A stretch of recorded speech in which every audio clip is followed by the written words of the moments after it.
Hello students, Gargi tutorial ক্লাসে তোমাদের স্বাগত জানাই। দেখো, আজকে আমার বিষয় হলো বর্ধমান ইউনিভার্সিটি ফার্স্ট সেমিস্টার স্টুডেন্টসদের জন্য যারা মাইনরে বেঙ্গলি রেখেছো তাদের যে সিলেবাস, তোমরা জানো এটা অনেক বড় একটা সিলেবাস। এর মধ্যে তোমাদের সাহিত্যের সংরূপ ও গঠন সংক্রান্ত প্রাথমিক ধারণার যে পার্টটা আছে তার ভিতরেই অনেক কিছু রয়েছে। এছাড়া যেমন কাব্য, উপন্যাস, প্রবন্ধ, নাটক, অনেক কিছুই রয়েছে, ছোট গল্প। এবার কাব্যের যে পার্ট আছে তার মধ্যে থেকেও আবার অনেকগুলো ভাগ আছে।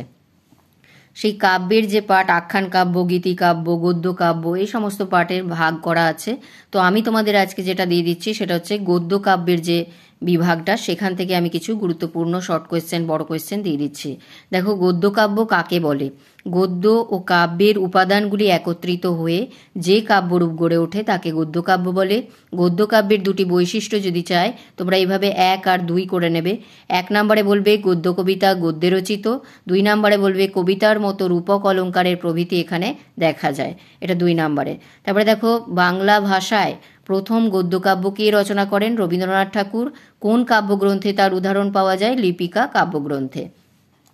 তাহলে এই গেল গদ্য কাব্যের যে শর্ট কোয়েশ্চেনগুলো। এবার আসছি, দেখো বড় কোয়েশ্চেন, কাকে বলে এবং বৈশিষ্ট্য। কাকে বলে বললে তোমরা এইভাবে বলবে, গদ্য কাব্য আধুনিক কালের সৃষ্টি। সাধারণভাবে বলা যায় গদ্য ও পদ্যের উপাদানগুলি একত্রিত হয়ে যে কাব্যরূপ গড়ে ওঠে তাকে গদ্য কাব্য বলে। এরপর বৈশিষ্ট্য চাইলে তোমরা এখানটা দিতে পারো, আর যদি না দিতে পারো তাই এখান থেকে আমি শর্ট করে দিয়েছি। দেখো, 1 হচ্ছে গদ্য কবিতা হলেও প্রচলিত ছন্দরীতি সেখানে অনুপস্থিত, 1 নাম্বার। 2 নাম্বার দেখো, গদ্য কাব্য একেবারে পদ্যে রচিত এবং অনুচ্ছেদযুক্ত, কখনো কখনো ভাব অনুযায়ী পংক্তি বিন্যস্ত হয়।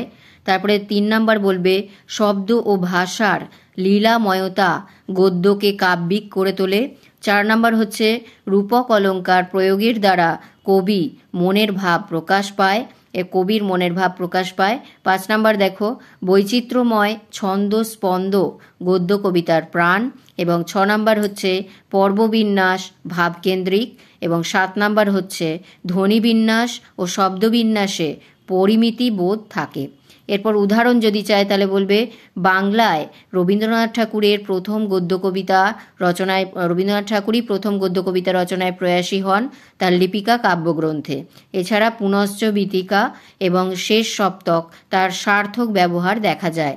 এবং আধুনিক সাহিত্যে অরুণ মিত্র, শঙ্খ ঘোষ, শক্তি চট্টোপাধ্যায় গদ্যকাব্য রচনায় নতুনত্ব এনেছেন এবং নবারুণ ভট্টাচার্য, অমিয় চক্রবর্তী এই ধারার উল্লেখযোগ্য কবি। তাহলে তোমরা এখান থেকে অনেকগুলো শর্ট কোয়েশ্চেনও পেয়ে গেলে এবং বড় কোয়েশ্চেনও পেয়ে গেলে। আর যদি বৈশিষ্ট্য দেয় তাহলে তোমরা এইভাবে পয়েন্ট দিয়ে 7টা পয়েন্ট তোমরা এখানে পেয়ে যাচ্ছ, এটা দিয়ে সম্পূর্ণ করে ফেলবে। তাহলে এই গেল তোমাদের যে গদ্য কাব্যের যে পার্টটা। এরপর আরও অনেক কিছু আছে, উপন্যাস, প্রবন্ধ, এর থেকে যে সমস্ত ইম্পর্টেন্ট কোয়েশ্চেনগুলো হবে আমি তোমাদের সেগুলো দিয়ে দেওয়ার চেষ্টা করব। তোমরা চ্যানেল ফলো করো এবং ভিডিওটি যদি তোমাদের কাছে গুরুত্বপূর্ণ মনে হয় তাহলে অবশ্যই একটি লাইক করে দিও। চ্যানেলে নতুন হলে সাবস্ক্রাইব করে নিও। দেখা হচ্ছে পরবর্তী ভিডিওতে।